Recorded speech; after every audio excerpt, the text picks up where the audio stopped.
Yeah, that's all that I actually need to measure. People keep telling me I should measure more, and I'm like, but I'm getting so much information off of the sweat that I barely have enough time to just even analyze all that. Because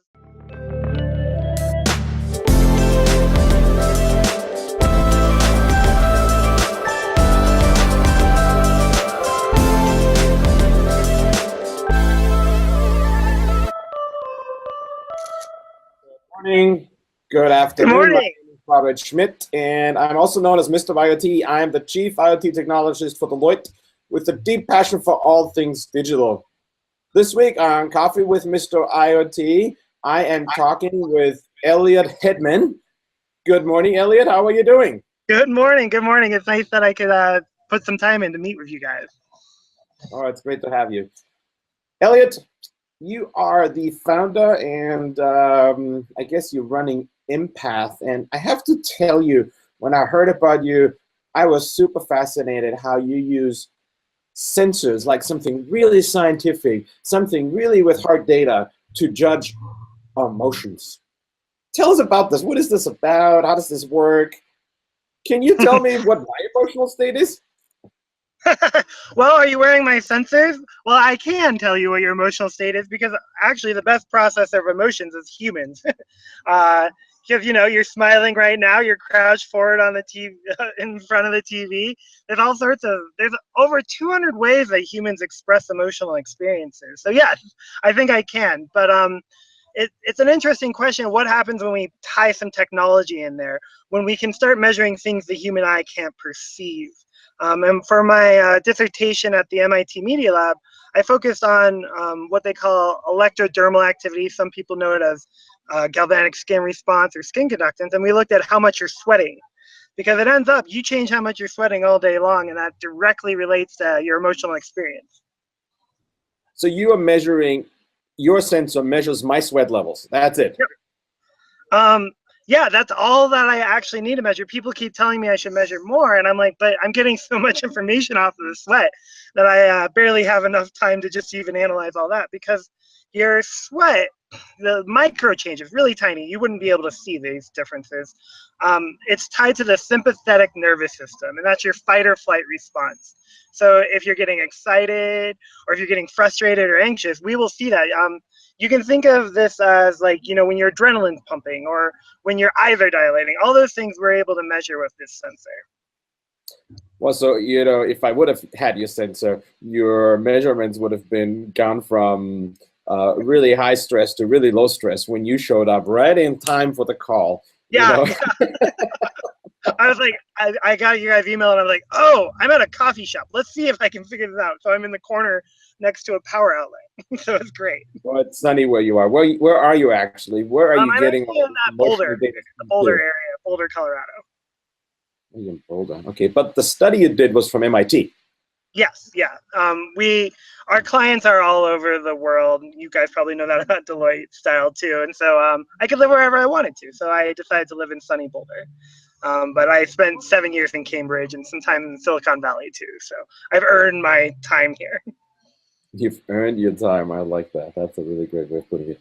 So Empath, I get it. You're measuring micro sweat levels, and that's so much information that gives you about this. So do you have one of those sensors with you so you can show it to us?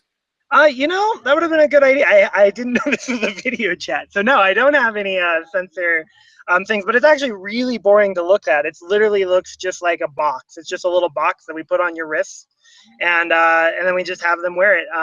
Sometimes we put things onto their fingers as well because that gives us a better signal as well. So is this something I wear all the time? Is this something I just wear when I'm talking to you?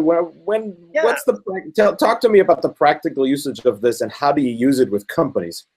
It depends on what your goal is, right? So a lot of companies have this vision of people will wear this 24/7 and will know all their emotional experiences throughout the entire day.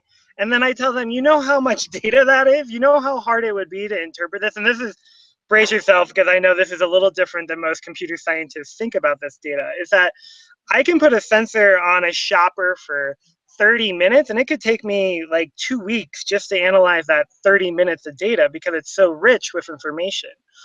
So I tend to lean towards very tiny little bits of data. I know we're in this big data revolution, but I can look at, it might take you only 5 minutes to buy a vacuum, but then I can interview you about that, the data I got for 2 hours on those 5 minutes. So I tend to put the sensor on a person, have them do whatever activity I'm interested in, and then we break it down and we look into really tiny details about what's going on there. So is measuring shopping experiences one of your actual use cases? Yeah, that was the one that people jumped on immediately when we started Empath Out. So we've helped lots of different companies, like how do we make this retail space so people are excited and engaged? How do we make it so employers want to be here, and that the customers like to be with the employers? So those kind of things are kind of standard. But now we've really ventured off of that because I kind of solved that one. That was easy. And now I want to do something harder. So now we're looking much more into things like how do we make it so kids at the Boys and Girls Club who have been taught to hate reading, how do we make it so when they're using a digital program, they like to read? Or how do we make it so when people are using interactive TV, how do we make it so that they're excited and they want to be there? So we're playing with more complicated emotions right now.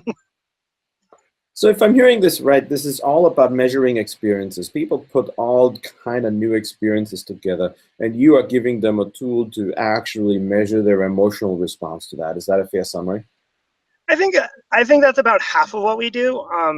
I think we naturally measure emotional experiences even if we don't use sensors because we all have a goal. Like, we don't make a new retail space without having an idea of what emotional experience we want in there.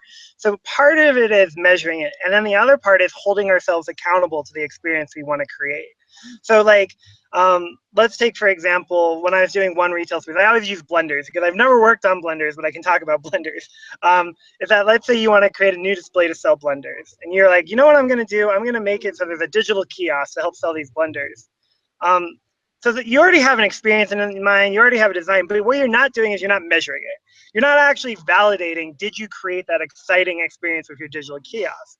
And so that's the second part of what Empath really focuses on is what I call mototyping, which is, okay, we got this tool so we can tell you it's not working, but let's keep changing things up and let's keep making it different until we get that experience that you're going for.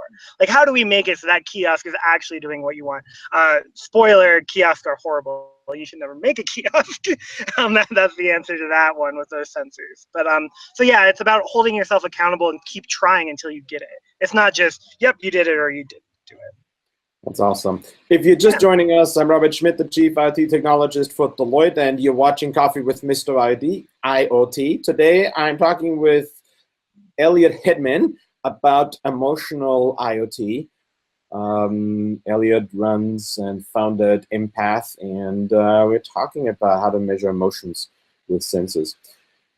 So, Eliot, I gotta say, one of the things that occurred to me, I was like sitting here and thinking, how would you use this? And the first thing that came to mind is that when you meet someone at work or even in your personal life, I'd like to know what their emotional thing is. So, I don't know, I immediately thought maybe this is something for speed dating, but that was just sort of... Everyone always brings up speed dating. It's the #1 thing people talk to me about. I have brought it on one. No, I'm not that creative, then you're telling me. No, you're creative. It's just interesting that people, like, that's where they want to immediately go. In fact, I've had an article written about me in this space, and I'm like, that's not what I do, but I know a lot about it. So, yeah, we have these emotional needs, right? Like, we want to understand how we're affecting the people around us, and as companies, we definitely want to do that. But also as human nature. But so like I've been working. I actually find that my dating stories are actually very similar to my helping kids with autism, because what we're really asking is, I don't know what's going on here, and I'd like to have some more clarification. I'd like to have some more data to help me tell the story about, is it working? What's going on? And what I found, okay, once again, this is probably going to go a little bit different than most IoT things, is that actually the best thing about these sensors in these spaces is that they provide space for a conversation. So I'll give you an example of a date. I had my date wear it while we went to a classical concert. She was like, oh, cool, I'll come with you. And it was fun. It was in Miami. And she wore the sensor, and we got all her data. And, and then we looked back at the data, and what I saw from the data was that she was really bored. Like, it was not a good concert for her. A classical concert can do that. And so what we were able to do is we were able to have a conversation about it. It's like, okay, it looks like you were not paying attention. It looks like you kind of drifted off here. She's like, she did. She's like, yeah, I did. Like, I was kind of falling asleep at that point in time. And so what was really cool about that moment is that we were able to have a conversation about an emotional experience that she might have been aware about, but it's really hard to be like, as a guy, I can't be like, I noticed that you were kind of bored. What, you want to talk about that? But we can talk about the data and be like, what do you think happened here? And she can kind of own that, and we can talk about it in a way that's not so accusatory or me like making assumptions, because it's like it's her interpretation, not my interpretation. So that was a really cool story, and I find that even with like in retail customers or with my kids is that when you're doing the research, it allows people to have conversations that they couldn't have before. So I have to say, one, I've never talked about scientific dating on the show, but I have to, my thought on this is, wow, it's amazing that someone on a date would put on a sensor from you. So congrats. That was a good indicator. That was a good indicator that this relationship might work. Are you still with her? No, she moved to California and started a startup. I was like, no, don't leave me. But it was a good date. So I want to go back to the autism kids, and you mentioned this in passing, but I'm actually curious about this. I often talk about the human impact of IoT, and I love human stories. So I'd be curious to hear more about that. Yeah, so I'll give you the story about how I started my whole company, kind of on accident. So I was at MIT. It was really, really hard, and it was near the winter break, and I'm from Colorado.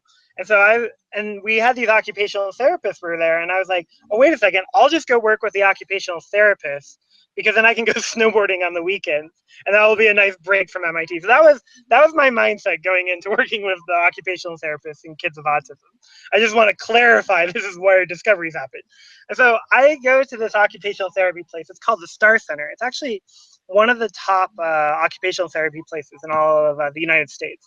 I had no idea. I knew nothing about this space. And I get in, and I put the sensors on a kid. He doesn't have autism, but he has sensory challenges, much like a lot of kids with autism does. And we put the sensors on him, and he's walking up this rock wall. It's like 7 feet high, and he's up there, and I'm seeing it, and he is peeking. He's stressing out because he has a fear of heights, and you can see all this data just like, vroom. Oh boy, you just freaked this kid out.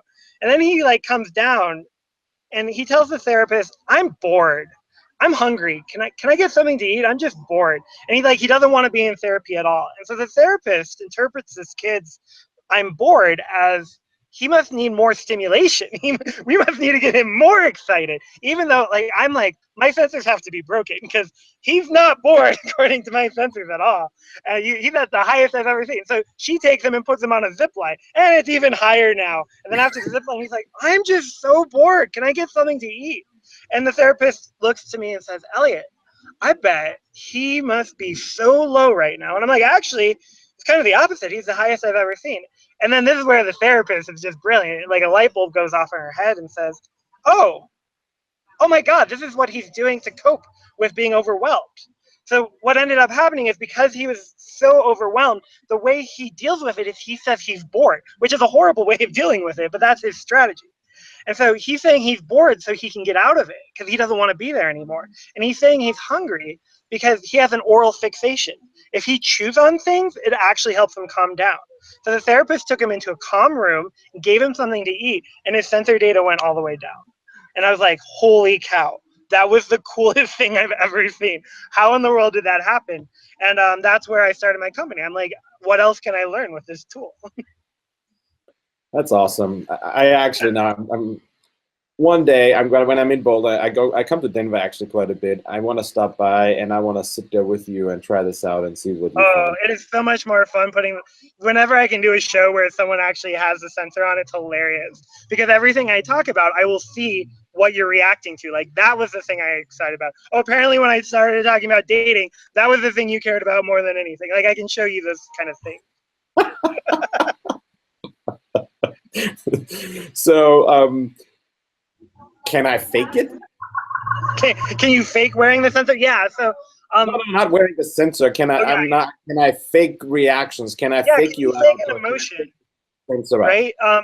So these sensors are the same as lie detectors. I always like to tell people I put lie detectors on small children for most of my living. But yeah, so it's the same technology as lie detectors. Lie detectors have a few more pieces to it. But you probably have heard like all the ways to cheat a lie detector, and it's very I have true. heard. So we'll But also you put on go this through the talk training. show how to beat a lie detector just in case you're ever in that situation. So yeah, you can fake it. Emotions, you cannot. Emotions are complicated things. What is an emotion? I'm not measuring emotions. I'm measuring sweat, right? So there are ways to make it so you start sweating that are not anything to do with your emotional state. For example, you could breathe really hard. You could start talking, like physically talking creates a reaction. You can step on a thumbtack. You can think about something that really makes you excited, but that actually might be excitement in itself. So yeah, the sensors in themselves don't tell you the whole story. And, I'd be interested in what you guys find in these other IOTA things, because most of the times when I tell people this, they're like, okay, so we need to measure other sources. We need to get their facial expressions, and we need to get their posture, and we need to get all these things, and then we'll know if they're lying or not. And I'm like, or, you could also use common sense, because most of these things I can detect really easily. Like, if a kid stands up and I see a large reaction, then I just know not to look at that reaction. So it's actually pretty easy to get around these problems, but there are things that make it so that you need an expert in the room to interpret the data. You can't just put it on someone and be like, yep, I know all the data correctly. Eliot, you talk about how you didn't know anything about autism. You talk about like you went to MIT to do this. And then you have all this emotional intelligence in you. I mean, it started with me saying, how do you know how I feel emotional? And you said, well, you're leaning forward and you're doing this and you're doing that. That shows me you're engaged. And I was like, oh, okay, well, that's very observatory. Where do you get all that? You don't learn this at MIT Tech Lab. No, well, first off, to start off with, my advisor, Roz Picard, she was actually she's in an affective, starting with an A, which means emotional. She's like in the emotional computing group. So I did have an advisor who cared a lot about this, but you are right. It was kind of ironic to learn about emotions at MIT. I was kind of on a quest after that first story I showed you, and I spent a lot of time meeting with a lot of people in a lot of different spaces to figure out how to do this. The people who taught me the most were that there's multiple professors, not at MIT, but at all the schools around Boston, like Boston College, Northeastern, Harvard. And these sensors are kind of like key that got me into any conversation I wanted to. So I learned a lot from experts outside the field. And so I'm like, I'm the tech guy. Can you teach me the emotion side? And we kind of work together. So you're correct that by no means did I learn this just from an engineering class, but I actually learned it from some of the top people in the field who really ask these questions every day. Really freaky questions. You start asking, am I sad? Do I actually feel sad now? What does sadness mean? It's fun to ask those things. Interesting. So where are you going to take Empath? What's your next big endeavor with all this data? It sounds to me like you just scratched the surface. Is that true? Yeah, it's true. I'm actually in a weird role right now in that we have to say no to most of our clients, which is really weird. I'm like, nope, we don't have time. We can only do one project at a time right now. And there's a question about whether I want to grow or not, and I've been going up back and forth on that.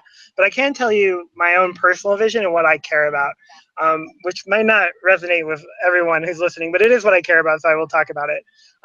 And I just found, so I was working on this one project about selling makeup, and I didn't care about it. Like, what I found was, like, women, they want to be like, they want to buy something in the moment, kind of like almost a slot machine. And I'm like, I don't care about making that experience, even if that's the experience you want.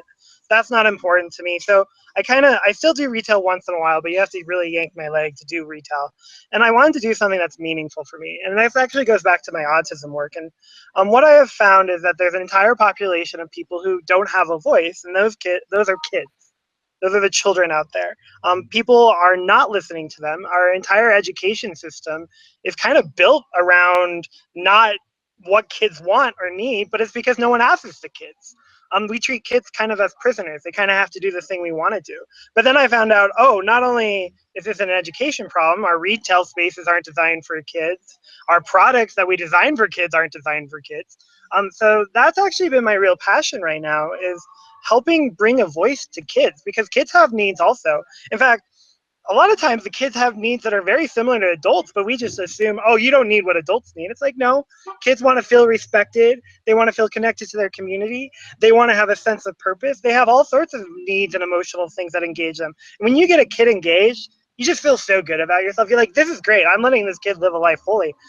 But it's a space that hasn't been explored at all yet. So right now we're focusing heavily on how do we help organizations understand the children's perspective. And the tools work out really well, because if you interview a kid, they will not tell you how they feel. They're not aware themselves about how they feel. So you really have to come up with some innovative ways of how to understand how kids are feeling.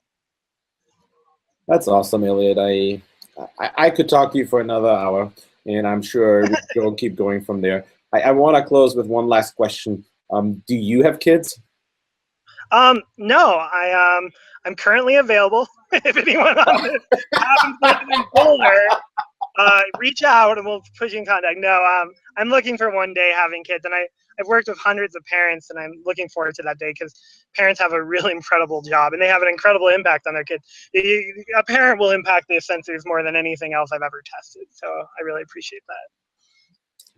Well, I texted with my youngest son. He's 18 yesterday. I wanted to talk to him about something about Sunday, so I will call him soon after this call today when I have time. Thank you for what you do. Thank you for sharing with us. I'm glad we got to talk. And yeah, any closing thoughts from you before we close the show? Yeah, I think if you're an organization or a company that's saying, finally, I have a way of understanding my customers, and it's got to be through sensors, you're down a horrible path. Because you have the ability to understand your customers. I've worked with many retail companies who've reached out to me for this exact reason. There are many ways to understand your customers outside of sensors, and the fact that you think sensors will solve it means that you're down a horrible path. And I really do believe technology is a good way of helping make a good culture even better. But if you think you're going to use neuroscience to understand customers, you can, but you also need to be empathetic. You need to have an open heart, an open mind, a curious mind. You need to care about your customers at the first part. So I really recommend, and I'm happy to talk to anyone who thinks that way, but technology is a thing that enhances the empathy we already have. It doesn't replace the empathy if it's missing. I love it.